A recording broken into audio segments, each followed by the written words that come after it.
everyone. You are welcome to our broadcast today. I am with such an amazing son of God, Eric Anonsen. You are welcome today on our Facebook Live, A Time with Eric Anonsen. You are Thank welcome, you. Eric. Thank you. Thank you. It's really cool to be here. Thank you. So here we're just sharing our story with the world and who you are and what you are doing as a son. Knowing your identity as a son is so cool in this time. Mm. Yeah, And working that identity is what we are all looking into doing, but sometimes it's a bit scary for some people. Is People are not sure and all that. But hey, tell us about you, who you are, and what you are doing. okay. All right. Well, just a little bit of my history. I was born Okay, here in the States, in right. Washington, D.C. Grew up in a Christian home. Parents went to Baptist church. My grandfather was a pastor. So the church was not just a part of life, it was, uh, it defined things, it anchored things. Um, Mm. Now, I never felt like I did a good job of it. I like uh, that. I like that. It defines things and anchors things. We needed that in life, and we do need that. Absolutely. Yeah, Yes. no, I'm thankful for them. They gave me vocabulary that I didn't know at the time what to do with, but I Mm. know now. I'm learning now. Yeah, no, it just yeah, I didn't quite fit. In fact, I remember when I was in high school, at like one of the defining pivotal moments, I was actually riding in a friend's car, and I was talking to God, saying, "I know you're real, but I want to do my thing and have fun for right now, and Oh, I'm not leaving, but I'm stepping away for a time." And that was right before I went to college. I like that. I like that story. Because even when you ask him permission to walk away, he allows you Right? to walk. Yes. Yeah, exactly. Yeah, no, there were no lightning bolts or you can avenging angels. It was quiet, and he knew I'd be back. I mean, I was going away to a Christian college. It wasn't like I was able to actually step away. I was going right back into, a collegiate church. And That's right. so I ended up going to Bob Jones University, which is not the prophet Bob Jones, but Right. Okay. Thanks for sharing that. Otherwise, I'll go on a tangent. Tell me about that. Yes. it was a very strict school. A lot of people associated it with almost like military school. When you get Right. up, when you go to bed, the rules are very tight. But it was good. I mean, created a nice environment. It was a safe campus, and I met my wife there, so I wouldn't trade it for the world. Nicole, yeah, Ooh, yeah, we yes. dated all 4 years of college, and this year is our 25th anniversary. Like Oh, what? you celebrate. Right. It doesn't compute up here. Like you've been married 25 years. Because it's Oh my taken me 25 goodness. years to get better at it. but Yeah. but Tell me about it. Tell me so it was about a real strict environment, and uh a Baptist church environment here. But we ended it. up independent Baptist, but I can't tell my story without telling, where things fell apart. Um I Okay.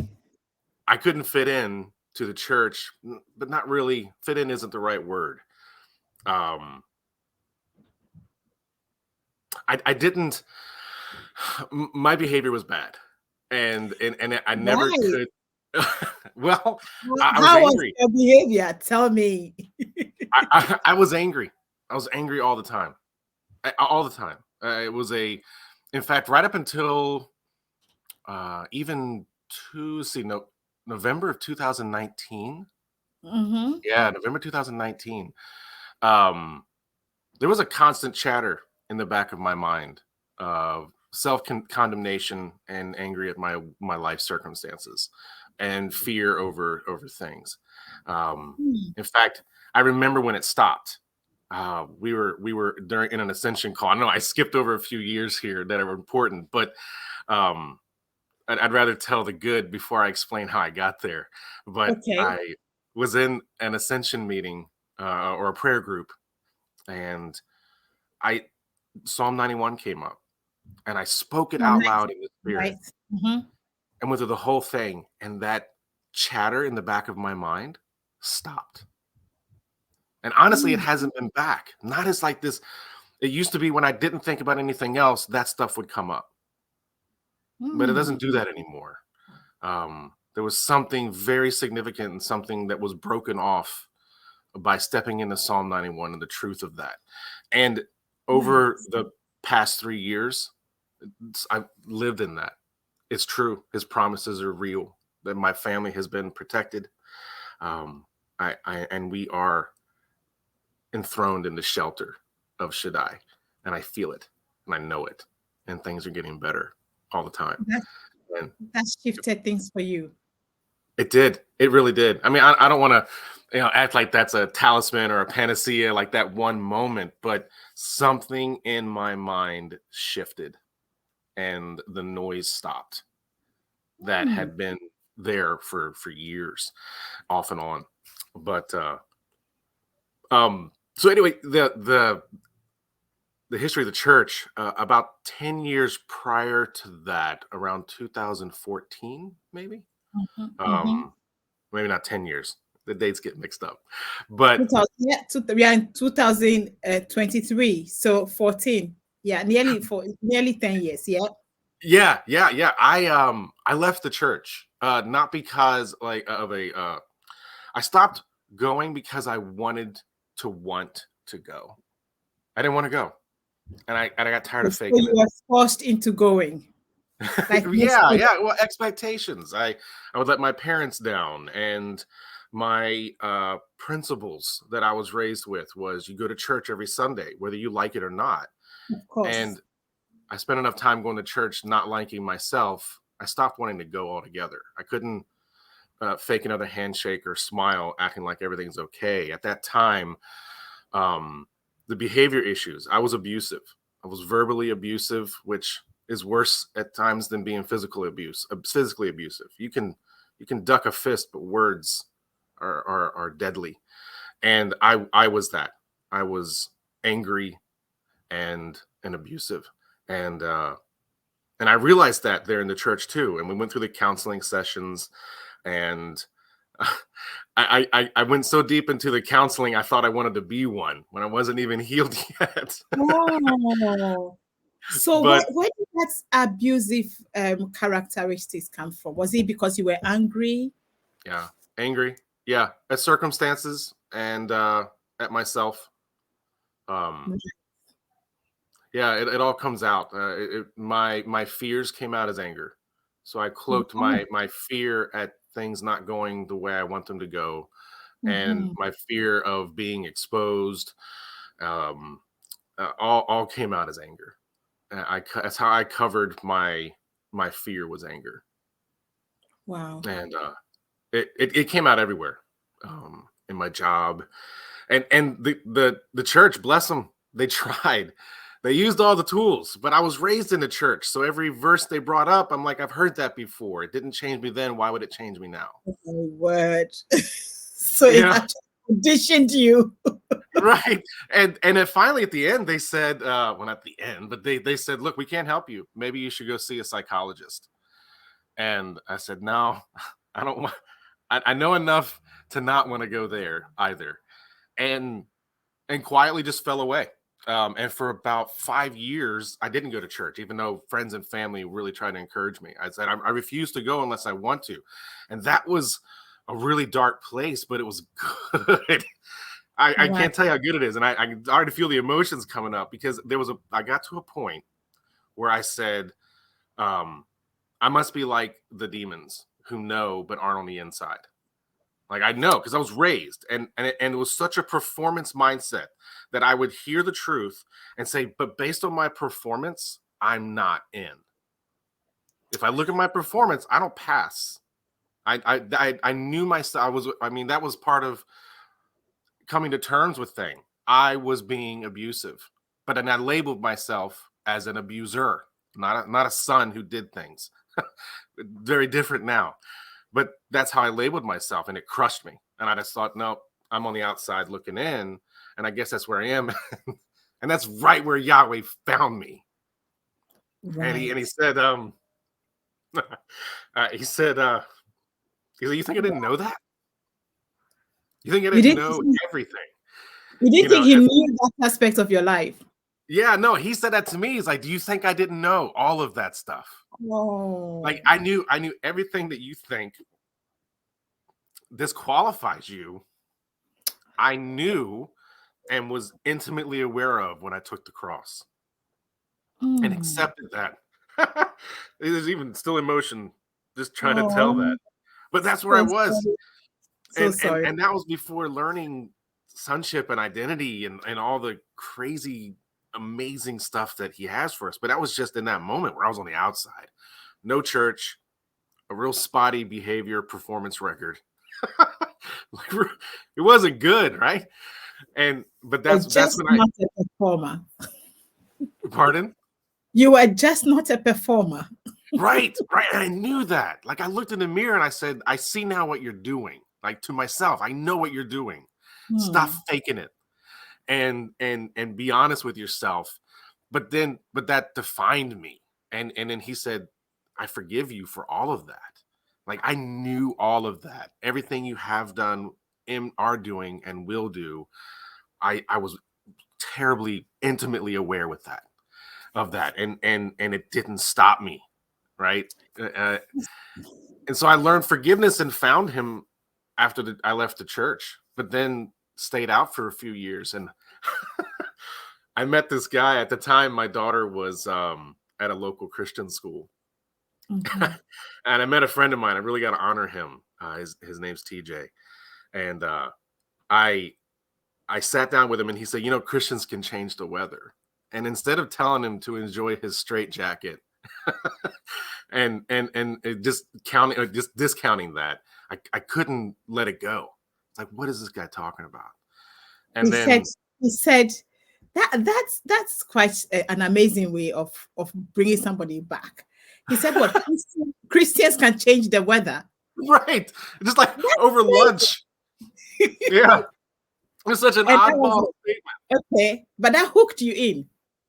It did, and it's weird. Even now, I look back and think, why did that hook me? Right. but I couldn't get enough. And then 2 weeks later, like, I'd been out of the church for, at that time, 4 or 5 years. And then 2 weeks later, after that conversation, I ended up at a Nest conference in front of Ian Clayton. So it's Oh, a bit of whiplash, to say the least. some cool Um, stuff happening to you within a short time after how many years of being out? yeah, it was a big deal. That's and just amazing. and that changed so much. And then brought that back home to my family, and now I'm learning who I am and how to manifest that sonship. And I've seen it change. Despite the argument over breakfast food this morning, despite all that, it's changed on a granular level the way Hmm. I walk around my house, Right.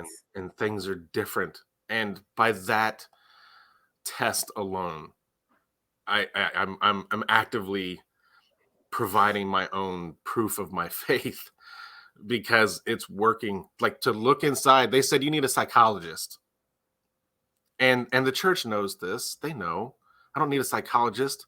I need Yeshua, because I have one now inside Hmm. of me all the time, always Hmm. available. I can turn to with all of the emotions that are strong, that Hmm. lie to me about the world around me and myself in it. And I look to him and say, is this true? And he's Right. never wrong and never condemning, and always faithful and friendly and supportive. Like, like that's the good news. I mean, there's so much conversation about mental health, and it's been the most incredible benefit to my mental health and my emotional stability is Hmm. him inside of me. And the church knew that I didn't need a psychologist. I needed You Uh, needed a show. yeah, yeah, and Wow. and that changes things. It's funny. I can almost hear the echo of those words, coming out of the church my whole life. It's not like it was wrong. I just didn't get it. You I didn't didn't get get it. it. Yeah, Yeah. That's really amazing. I was trying to explain the concept of sin was as we've been conditioned with for all our life, and yeah, how free we are in knowing our identity. And I was using oranges to show my daughter this morning, and yeah. she got it. And it's quite a sad situation, because when I started, she was like, "No, mommy, sin is sin. Sin is a sin." I said, "Yes, the fruits, we've been plugging the fruits, Hmm. but we don't know that it's just being separated from our real self, our real identity." And I hear you say, if yeah, you could be sent to the psychologist, the counselor, and all that, but what you really need is already inside you, and you found Yeah, that. yeah. Can you tell us how your life has been since you found your true identity in yourself?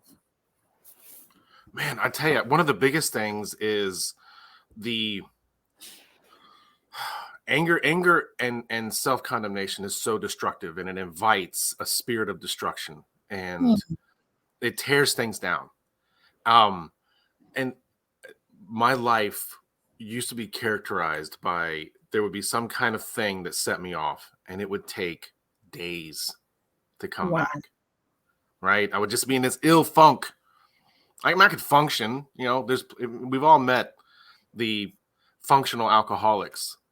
Yeah. I was a functional alcoholic when it came to condemnation, self condemnation, shame, guilt, and anger. I could function, but I wasn't healthy. I wasn't happy, and it would be days. And I half expected that when things were changing, like, in my days when I looked forward thinking, is there a possibility where I can be free of this and be a happy person? And I just couldn't imagine it.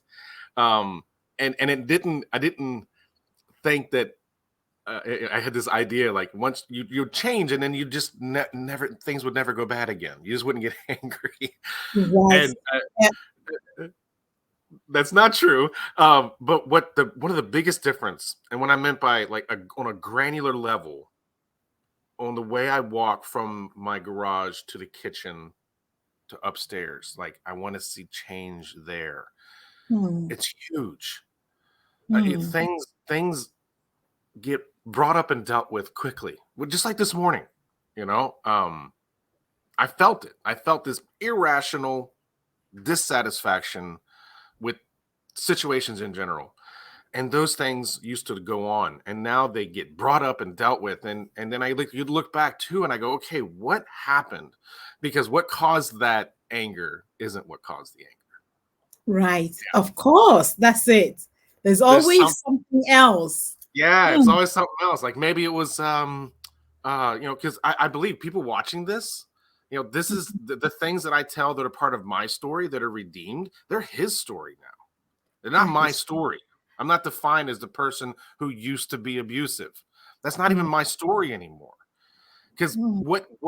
what he's made from that is a daughter who is so strong that in the Wow. middle of my angry face, she pushes through to hug me when I don't want to be hugged because I'm upset about something, but it does something, and something in me melts when she does it. And it Oh, created he's taken the things that I did and created a wife who's a mountain of strength, I know stronger her. than I could ever imagine. Right? My he took the things that I did, and that's the fruit that he created from that. Like it's not even so. I know that anybody who hears this, it's his story. And so there are adversarial spirits that don't want that. They Mm. don't want that. So I know there's more to it, and I don't want to, say I speak too highly of myself, but this is the truth that doesn't want that the adversary doesn't want out there is that Mm. it, he can change the way you walk around your house Yeah. when no one else is looking, when you're not on camera, when it doesn't, On when you stage. think it doesn't matter, it matters more than anything. And Hmm. that's the biggest difference in the last 5 years since November of 2017, when things got turned upside down and I went from being out of the church to I don't leave the church. I'm in it every day, all the time. We're in it right Because, now. because you are the church. We're making the church right now as we speak. Right. Right. And it's the best. It's the best it's ever been. The mysteries. One of the big things is I thought that all the stuff was already solved. I was raised with Ex- the idea that they already knew what everything meant. No mysteries. no mysteries anymore. No, And there's so much mystery. Just the mystery of who I am and who he is and what he has in store for us and the hmm, plans and the worlds and the engagements. Yeah, no, that's exciting. Like I used to be so into fantasy fiction. That was my main outlet. And I still right. am. I mean, I listen to books all the time, but that was my escape all through high school and college and marriage. I escaped into fantasy and was like, uh, the Bible doesn't hold a candle to this. It doesn't. It Mhm. doesn't. It's boring. It's boring. Church is boring. Christianity is boring. Why can't it be more like Lord of the Rings? Why can't it be? And now I realize that stuff's just a pale imitation because the Bible's weird. It's I just huge. It's expansive. I was listening to a video that Truth Seekers posted today, actually. And Love him. every time I listen to any of his short videos, I'm like, this guy, you are so beautifully crazy. He's He is. he's so I need to interview him. I don't care what anyone says, but I love the beauty of his adventure in the things he says and the way he says them. So he was talking about the Bible, the occultism in the Bible. I'm like, Right? my goodness. What I heard someone say, it's not capital O occult, it's lowercase o occult. Yeah, it's not the big occult. And then Yeah. he explained occult only means mystery. What is the fear here? Why did Yes. why did you put so much fear in it? He said Jesus was an occultist. I'm like, please, you have to tune it down. You messing with people's head. But I No, love him because he says things as they are. He shocks you with his it revelations. does. Yeah. And then you sit back, you're like, actually, hang on there. Let me actually look a bit closer and see what I'll find here. So Yeah. Yeah. Well, it's wild if you take the Bible story. We've been watching through the Bible Project, a YouTube channel online, as a family and just having discussion over it. And if you just took the story narrative of the Bible and just changed the names to oh something my, a little weird, yeah, it would sound like every strange sci-fi crazy exactly. epic adventure story. It would sound completely alien just by changing the names. And Exactly. to me, that's so exciting. And not that you would change the names, but it's like I never saw the Bible before like that. It was very, No. very dry. And people for the last couple of millennia had already figured everything out and knew what this was. And usually it just meant for me some way I wasn't acting right or wasn't doing the job right. And so that's what I'd had it in my head growing up. It was a condemning book. And instead, it's from some perspective, it's this crazy epic adventure that starts and Exactly. follows these people and you're at the edge of your seat. Like, how in the world, Yahweh, are you going to pull this one out of the bag? Exactly. And he does, you know? So and now that even that perspective affects things. When things happen in my life, something breaks or money gets low or something, instead of like crushing, like, oh my word, how am I going to do this? It's like, all right, Yahweh, the story's cranking up. How are you going to do this? Uh-huh. Oh, awesome. Awesome. Yeah.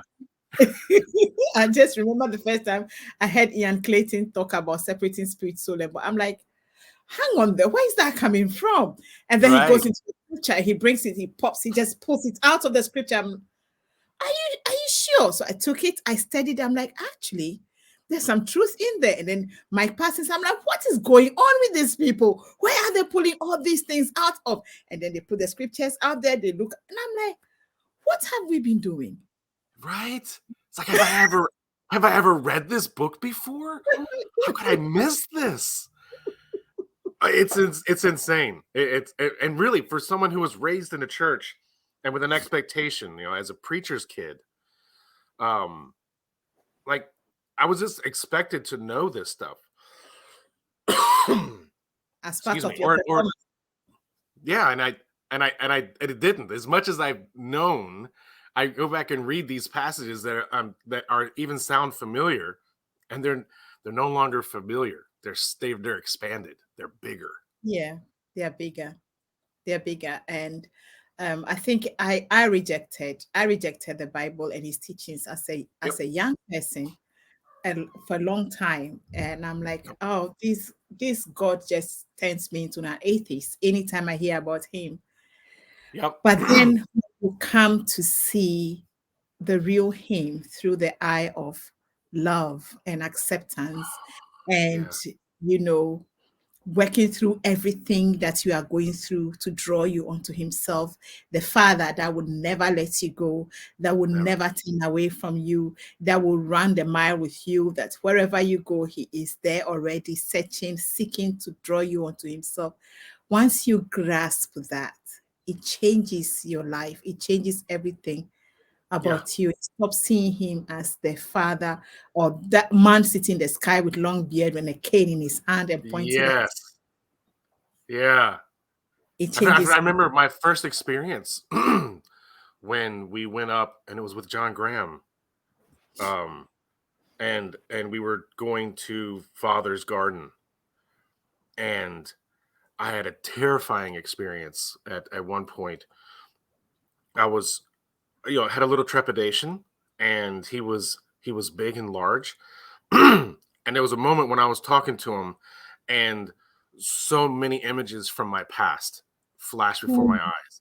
And it was out of the blue. It was like it was violent in the way that the images came into my mind, and it broke my concentration and shocked me.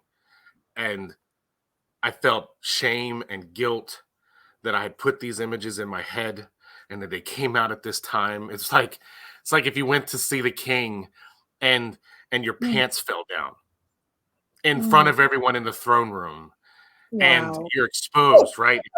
It felt horrible. What a And graphic imagination. it was that kind of exposure. Like I couldn't imagine a worse thing that could happen in the middle of this encounter. And he was so incredible. He said, I was there for all of that, right? Like I Wow. was there. You took me with you, even though you didn't know it.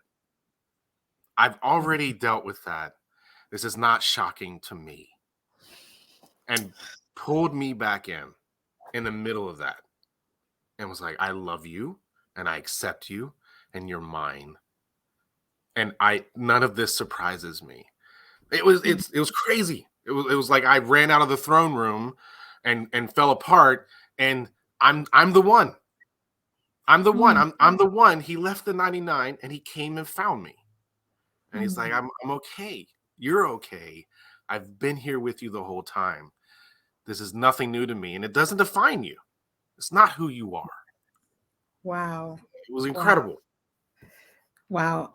My one of my first grave very special experiences were with him as well, John Graham, on one of his ascensions, and I felt the foundation coming off of my underneath me. Everything underneath me was breaking, was Yeah. breaking. There was a big hole, and I was in Yeah. the hole, and I found myself raise my hand to Yeshua, and he pulled me out of there. And I felt my foundations were, because when he started, those were the early days when he started, well, with obviously in Heather's group. That's why I met you, isn't it? Yeah. Yeah. Yeah. So in that ascension, we were with John the Beloved, and I was questioning a lot of things because I was a bit skeptical still at the time, trying to learn everything. But I was reading Anna Roundtree's books, and I Yes. was her website all the time. I love her. I love That's Anna. amazing, isn't it? You're I'm about 3/4 of the way through that joking. yeah. Oh, it was close to her. Oh, okay. Oh no, Who- through the book, through the The bride. bride awaits. Yeah, the bride awaits, or heaven awaits the bride. That's it. Heaven awaits a bride. Yeah, Yeah. heaven awaits Oh, a bride. it's amazing. Yeah, she broke some really great foundations for me. And even in my book, my journey to the earth, I borrowed some of her angels. I borrowed one of her angels, and I borrowed the idea that strength is a person and it's small. I borrowed that as well. So one day I'll have Awesome. to write to her and make her aware that I borrowed one of her angels in my book. I loved her. She broke some foundations for me. Yeah. So in John Graham's Ascension, I said, Father, please show me truth in this. Show me where the truth is in this. Yeah. And my foundations were just being removed from underneath me. And where I found myself at that particular place, there's no way anyone else would have known that I ever was there. Yeah. And when I lifted my hand and Yeshua pulled me out. By the end of that experience, I was given a heart, and I believe it was a golden heart. Yeah. It was a new heart that I was given. So Yeah. he's done some great job, and all these have helped us to walk in our identity as sons. Yeah. The Yeah. question I have for you is, how is this journey for you as a son of the Most High God walking this earth? How is it for you in your day-to-day life? It's good. Right? That's a Right? small word, isn't it? But it's good. But it's really good. Like it changes it changes everything. Hmm. Um I'm trying to describe this without sounding like a Christian greeting card. like it, I, I didn't want anything with the church because it wasn't working. Like I wasn't working in it, and it wasn't working for me. And so Hmm. I resonate with the skepticism, even in the beginning of this. Yeah. Hearing Ian Clayton for the first time, and Oh, yeah. more. Like there's more than just church. There's more than Yeah. just me not fitting in, and I want more. And seeking after that, and sharing that with my family, it has changed the dynamic of every aspect of my life Awesome. Wow. without leaving. Well, I better not say it hasn't left any stone unturned. It's still uncovering things, and it's good. Yes. I want it to keep going that way, but it has changed. It's changed my body. Like learning to Mm. love myself. Boy, that was so hard to look in the mirror and say I love you. I love you, and I really do, and then apologize. I'm really sorry for the things I've done to you. I apologize for what I've done. And my body's responding. I Mm. feel better at 46 than I did at 36. I Mm. feel more confident in my own skin than I did at 36, at 46. and and my relationships with my family members, my Mm. wife and my daughter, they're good. They were rocky when I left the church. Like Mm. I got to a point, not to spend too much time focused on it, but just to give the juxtaposition of where I am now versus where I was then. There was a moment in an argument when my wife revealed to me that she had a safe house set aside to go to with the church, a safe house Mm. from me. and it blew me away. Like, what? It really did catch me off guard. Like, it didn't connect, even though I had recognized that I was abusive and angry, but it had gotten that bad, right? And now I have a partner. I have a partner that is my best friend, is the woman I love, is the woman I'm attracted to, and it feels the same way towards me. We have a vulnerability with each other that I don't have with anybody else, or hadn't ever had with anybody else, and like I could never have predicted that. There's Oh, nobody standing in my life 10 years ago would say one day you're going to have a relationship that you never thought possible with another human being wow. through this. That's different. That's incredible. Even the way we handle the issues, like this morning, there's discussion, there's vulnerability without fear. There's no need for anger over shame when shame doesn't get to live here anymore. It Ah, gets exposed because I know how dangerous it is. And mm, and that is true with my daughter.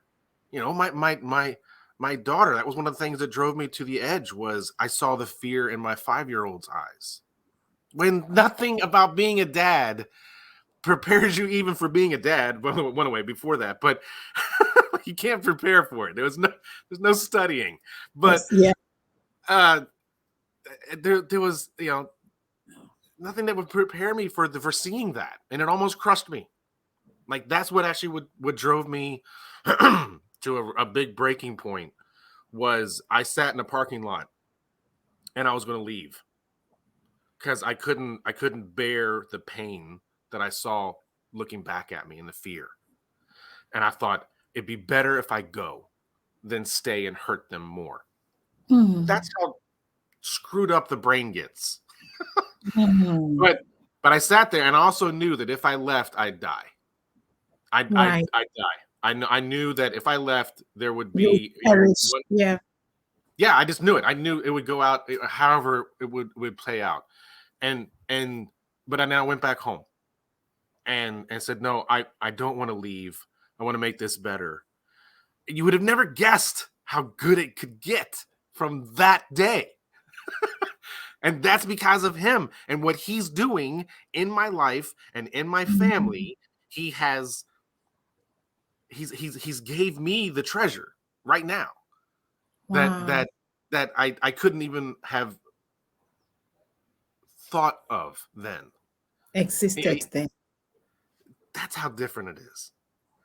And and I get my relationships are better, and I feel better. My mind is clear, and I can enjoy things and deal with fear and tackle things, and then recognize triggers and thank Yahweh for them. Thank you for the triggers. Thank you. I didn't know that was there. I didn't know whatever was lurking there. And now I want to do something. And now, instead of just knowing there's a problem, I have a solution to that problem. That's it.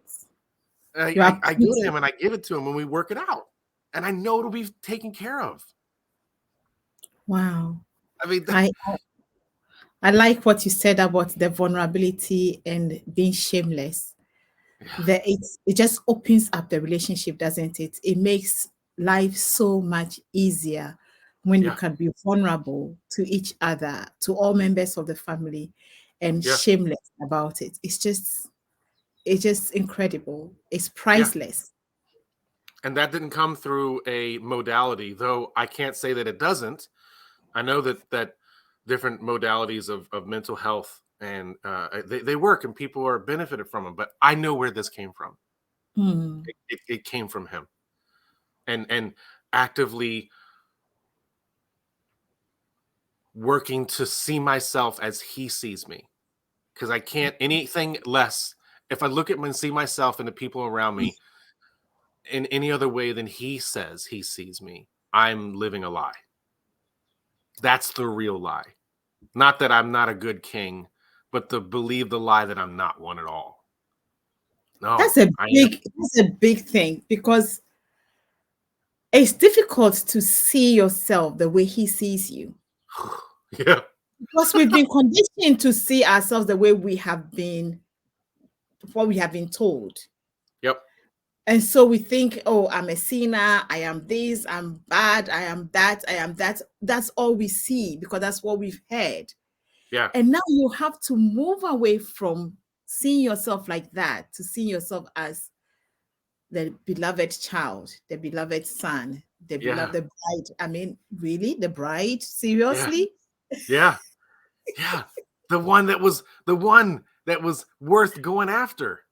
The one. Yeah. We're the one. Like there's nothing more important to him than that. It, Wow. that's a truth that everyone gets to go home with. Everybody. Like Yeah. we're that important. It Wow. does. It changes the dynamic of my relationships and my engagements with the world around me. Oh, thank you so much, Eric, for coming. I mean, I know I had to pull you out of your comfort zone. It's good to come and share who you are with the world because there are people who want to step out but are Yeah. very skeptical. We have all been very skeptical. I was scared of a lot of things, and Oh then yeah. you keep meeting amazing people that Father keeps bringing your way and then giving you more and more and more. What would you Yep. say to somebody who could be in that position and being scared to come out? You, especially you being a son of a Baptist church priest. Yeah. Okay. So on a funny side, this thing keeps coming up. Don't be afraid of heresy. Don't be Okay. afraid of it. I was like, I'm going to take that word back. It's not heresy. It's here I see. Oh, wow. But yeah, I think that's the first thing is don't be afraid to look. Don't be afraid to look and see. If I was somebody in the church, um, yeah, don't be afraid. Don't be afraid. He's under every rock. He's behind every corner, around every corner. That you can't look far enough to see past him, and it's safe. It's safe, but the biggest thing is relationship. I never the biggest thing that I missed out of the church was they told me to seek his face. They didn't tell me not to. They told me to seek his face, but never said how. What does that look Oh, like? Right?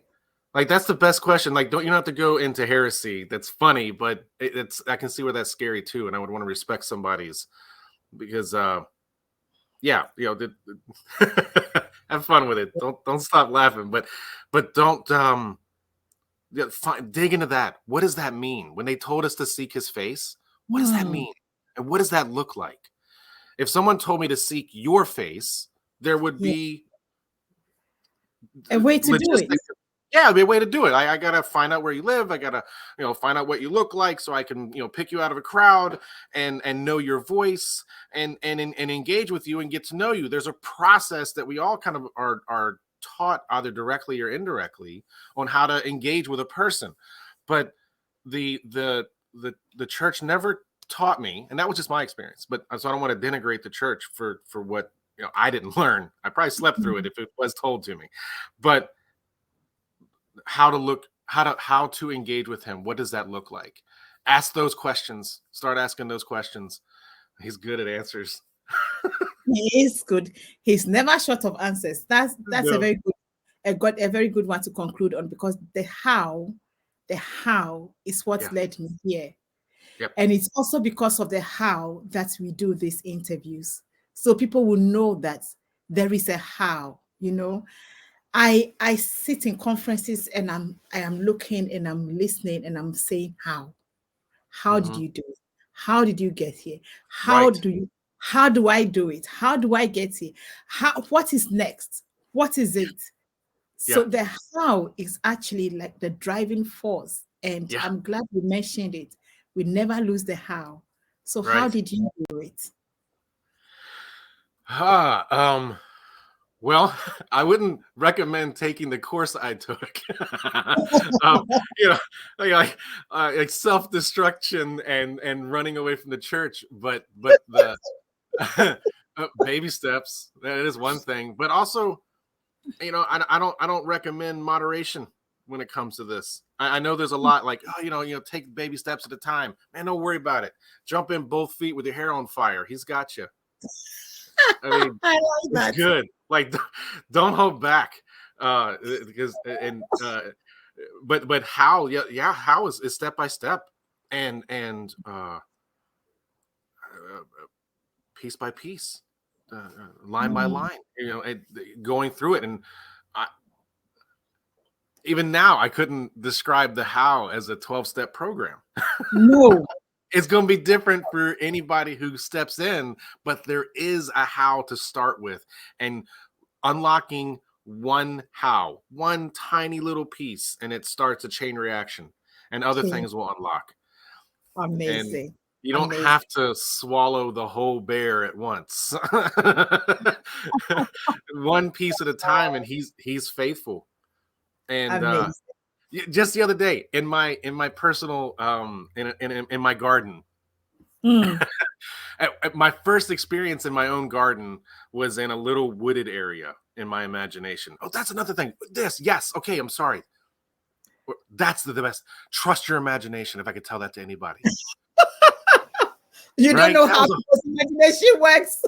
Yeah, that was a big roadblock for me. Was I was convinced my imagination was a polluted place, and really just an area that I should be ashamed of the things that went on there. Right. And no, it's an integral, special part of who I am and how he made me and how he made the universe to engage with him. And my imagination is now a beautiful place and a place of wonder and opportunity and relationship. But trust your imagination. Because in the beginning of all this, I was like, how are people engaging with the spirit in this way? And I kept looking for the mechanics of it. I would ask what's your personal story? How did you do this? And the best, like, how do you know this is real versus, or is just my vain imagination, which is a real good question to ask even now. But one of the people I asked, his name was Dana, and he said, you'll know it when you see it. And I was so frustrating at the time, but he's right. There's no better answer. You'll know it when you see it. Trust your imagination. Your spirit knows the way already. But just the other day, I was in my garden in the well, I won't spend a whole lot of time describing it, but early on, I was before a road that I was through a dark forest that I was kind of scared to go down, or felt like I needed to do more to get ready. Like, I'm not ready for that yet. I'm not ready for that yet. And I had the feeling that there was something on the other side of that I needed to get to. Just the other day, in another spot in my garden, I was engaging with Yeshua, and I'm comfortable with Yeshua, like really comfortable. Yahweh is still a little intimidating, but that's not a good word for him. He's not intimidating. I know who he is, but Yeshua is just easy. Yahweh is governmental. Yeshua is just friendly. And right. Right. Yes. That's it. Yes. You said it better than I could have. Yeah. He's friendly. He's my brother. And I can tell him anything and he already knows it anyway, but he wants me to tell him. But when I've seen you, I've seen the Father. And he said that. Yeshua said, if you see me, you've seen the Father. And I'm like, I have been engaging with the Father all the time. And I hadn't gone down that road. And what I realized was the places in my garden were linked and fog was removed. And I realized I was standing in the place that I was intimidated to go to years ago. Oh, you're already standing there. He brought me there already. So even though I was afraid or cautious, like he meets me even there and takes me where I need to be, even if I'm too scared to take the first step. Oh, that sounds very much like him, doesn't it? I see Paul Valenti on. He says, I love you, brother. You are amazing. I've had Paul on, so I'm glad he came. Paul. Oh, yeah. No, he's awesome. Yeah, his hair is now green. I'll have to bring him on. I think the last time his hair was purple Yeah, blue. It's not green. yeah. But it was green for St. Patrick's Day. You should have seen it. Did you see when he had the green hair and the orange beard? Oh, worth it. Worth it. It's amazing. It's so amazing to walk in such total freedom. Yeah, Freedom, knowing that yeah, you are in oneness with your Father and He's walking hand in hand with you. And I am so grateful you're able to come in today to share your life with us. The how, like you said, just I like the way you said it, just jump into it with your head bending. You will find out, you yeah, will get there, and it's all good. yeah, yeah. Thank you. Absolutely. You, He's you carried are, us this far. yeah, you are really, really amazing. And I just love you. And I love Nicole. Oh, amazing woman. She's Your wife awesome. Yeah. she's awesome. She's really awesome. And thank you to your whole family. Is there anywhere, if anyone wants to talk to you further, that they can find you?